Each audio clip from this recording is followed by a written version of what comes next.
តែតាគ្នាមកជួយជាមួយម្ដងទៀតហើយអញ្ចឹងលំហាត់បែបនេះក៏តកតទៅនឹងប្រកាន់មានដដែលដែរហើយក៏យើងអនុវត្តរូបមន្តស៊ីននៃ A បូក B ជាមួយនឹងកូសនៃ A បូក B ស៊ីននៃ A បូក B នេះគឺយើងបានជាមួយនឹងស៊ីន A គុណជាមួយកូស B បូកជាមួយនឹងកូស A នៃស៊ីន B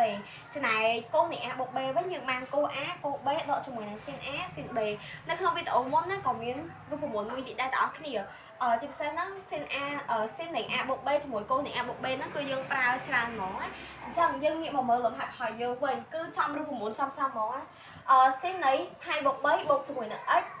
បូកជាមួយនឹងកូសនៃផាយលើ6បូកជាមួយនឹង x តាមគ្នាចាត់ទុកផាយលើ3នេះគឺជា a ចំណែកx នេះគឺជា b អញ្ចឹងណាអត់ពិបាកអីខ្លាំងណាស់ណាផងសម្រាប់លំហាត់មួយនេះក៏ងាយដែរអញ្ចឹងយកប្របាយតាមរូបមន្តសិនទៅនឹងដំបូងយើងបាច់តធ្វើអីទេស៊ីននៃ a បូក b នេះបើយើងប្រៀបធៀបទៅចំណែកនេះគឺជា a នេះគឺជា b អញ្ចឹងបងប្អូនគ្នាបានមកស៊ីន a កូនជាមួយនឹងកូស b ចឹងមានថាស៊ីននៃផាយលើ3កូនជាមួយនឹងកូសនៃ x អញ្ចឹងយើងបានស៊ីននៃផាយលើ3កូនជាមួយនឹងកូស x បន្តមកទៀតបូកជាមួយនឹងម៉ានបងប្អូនគ្នាអាចមើលបានកូស a ស៊ីន b អញ្ចឹងបងប្អូនគ្នាដឹងហើយថានេះគឺជា a នេះគឺជា b អញ្ចឹងយើងឲ្យកូសនៃផាយលើ3វិញម្ដងជាមួយគុណជាមួយនឹងស៊ីននៃ x អញ្ចឹងយើងបានកូសនៃផាយលើ3គុណជាមួយនឹងស៊ីន x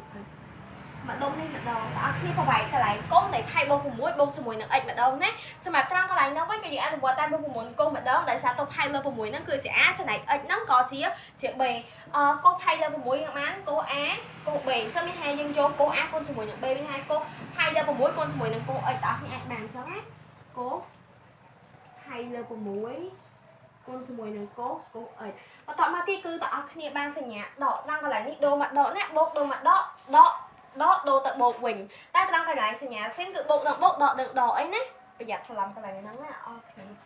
ខេហើយត្រង់កន្លែងនេះយើងបានណាបងប្អូនគ្នាដកជាមួយនឹងស៊ីន a ស៊ីន b មានថាស៊ីននៃផាយលើ6គុណជាមួយនឹងស៊ីន x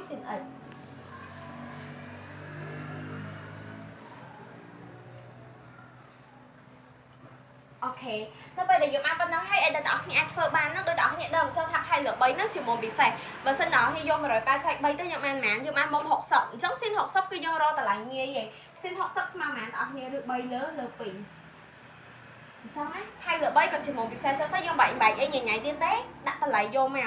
អូខេនៃកូស x គុណជាមួយនឹងកូស x បូកជាមួយនឹងម៉ានបងប្អូនគ្នាកូសផាយលើ3ស្មើជាមួយនឹងកូស60កូស60បងប្អូនគ្នាដឹងតម្លៃឯមែនអត់គឺ1លើ2ចឹងដាក់1លើ2គុណស៊ីន x មកបងប្អូនគ្នាកូសផាយលើ6ផាយលើ6ដូចបងប្អូនគ្នាដឹងចង់ផាយលើ6 180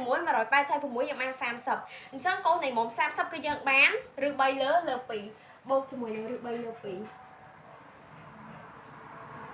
កូស x ស៊ីនផាយលើ6ស៊ីនផាយលើ6គឺស្មើជាមួយនឹងស៊ីន30អញ្ចឹងស៊ីន30តម្លៃវាគឺ1លើ2ចឹងបានដក1លើ2គុណជាមួយនឹងស៊ីន x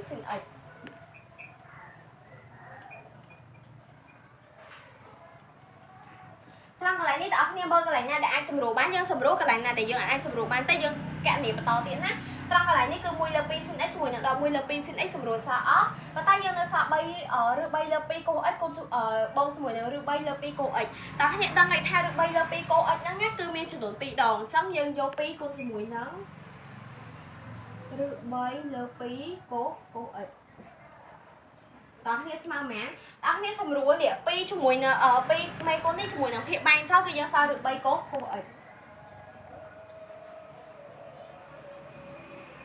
នេះគឺជាចម្លើយរបស់យើងមិនដែរតើអ្នកគ្នាអាចយកបានអត់សម្រាប់លំហាត់មួយនេះអត់ពិបាកអីគ្រាន់តែជាលំហាត់ដែលអនុវត្តរូបមន្ត2នេះធម្មតាអញ្ចឹងមានតែប៉ុណ្្នឹងឯងអរគុណច្រើនដល់អ្នកគ្នាសម្រាប់បានទស្សនាបើសិនជាចូលចិត្តវីដេអូរបស់ខ្ញុំកុំភ្លេចចូល follow page ហើយនិង subscribe YouTube ខ្ញុំម្នាក់មួយផងអរគុណច្រើនជម្រាបលាជួបគ្នាវីដេអូក្រោយ